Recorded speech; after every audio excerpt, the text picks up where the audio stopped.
nakakatulong ba yung pagtaas ng ekonomiya natin sa mga manggagawa? Kung titingnan natin kung ekonomiya ang pagbabasihan, ang ekonomiya ng bansa natin ay dalawa ang haligi. Ang bansa natin ay semi-agricultural at semi-industrial country. Ang tawag nga ng mga sa Filosano ay semi-feudal at semi-colonial na bansa. Ibig sabihin, 70% ng ating ekonomiya nagde-depend sa agricultural sector. 70% agricultural ang ating population. And 30% nagbabase naman sa industrial and commercial economy.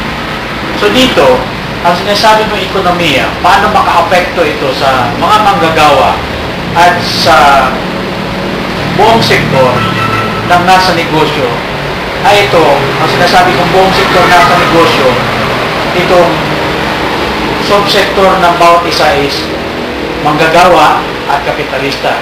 So, kung kabuuan, ito ay sektor ng negosyo, business sector ito, na kung saan napapaloob itong dalawang sektor, manggagawa at kapitalista. Kung titingnan mo, malaki ang epekto, pero sa advantage na sinasabi natin sa progreso, bukang sa ngayon, ang hirap madama. Kung titingnan natin, hindi ba bumaba sa 40 pesos ang peso exchange to $1 rate. So, ibig sabihin, 1:42 plus peso ang ating exchange rate ngayon at present. Kung titingnan natin, yung tinatawag natin purchasing power ng peso, malabo at medyo malaki ang kailangan. Pero mo, you need 40 plus pesos to equivalent to $1. Ibig sabihin, hindi pa masyado nakakaangat ang ore nito dahil sa purchasing power, mahina pa, mababa. So economically, sa sektor na ito, apektado pa rin yung business sector, both yung manggagawa at kapitalista. Dahil yung ekonomiya natin, hindi pa gaano nakaka. Kung tutuusin, yung piso dollar exchange, magkaiba-iba yung sitwasyon. Well, kung titingnan natin sa exchange, kung dito sa money exchange, money market, kikita yung pera, yung piso dollar exchange, yung piso natin kumpara sa dollar, kung sa money market ang pag-uusapan. But kung dito naman sa industriya, kung saan apektado o affected yung ekonomiya natin sa industriya, ang kahulugan nito sa mga kapatid nating manggagawa sa Pilipinas, kung ang kanilang kinikita ngayon hindi naman nagdagdag yung sahod nila, pero yung presyo ng kanilang binibili hindi naman bumaba, bagkos ito ay nagdadagdag pa. So kung titingnan natin sa larangan naman sa mga kapitalista may-ari ng puhunan, sa narinig ko naman sa kanila, base naman sa sitwasyon na kanilang mga dating mga credit line or mga kausap sa international markets o sa mga loans nila sa international, nung panahon na na-accumulate yung pera nito, natatanggap nila yung pera, nagagamit nila yung pera in a higher rate. But now, nahihirapan sila to pay back at kumita dahil lower rate na ngayon ang market. So, mas malaki ang sa kanilang side na medyo nahihirapan sila when in terms to profit tsaka tubo dahil sa in terms ng money involved na dollar ang gagamit nila. Sa atin naman mga kapatid na mga manggagawa, nag-i-expect because sinasabi ko maganda ito ating ekonomiya na magdadagdag yung purchasing power. But it happens na until now, the purchasing power is still the same.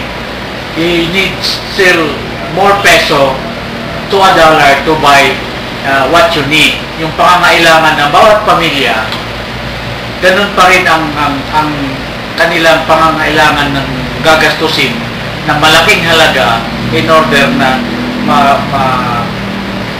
magampanan ng pangangailangan sa isang pamilya. So in short, ito'y nagdudulot pa nga ng problema.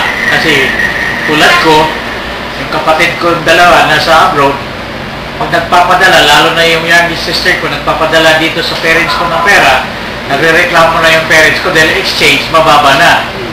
So the same as my younger sister, nagpapadala dun sa kanyang mga anak naman, sa pamilya niya, nagre-reklamo din yung mga anak dahil yung exchange ng ang dollar, ganon din, mababa na rin ang exchange. Instead na yung power ng pera na buong akala ay magiging powerful na ang peso natin at the time. Ang purchasing power na aangat, the respect say, ang purchasing power natin. Kaya kung titignan natin ang sitwasyon ng ating ekonomiya, kung sa money market, merong kumikita sa money market sa ating side, sa peso-dollar exchange.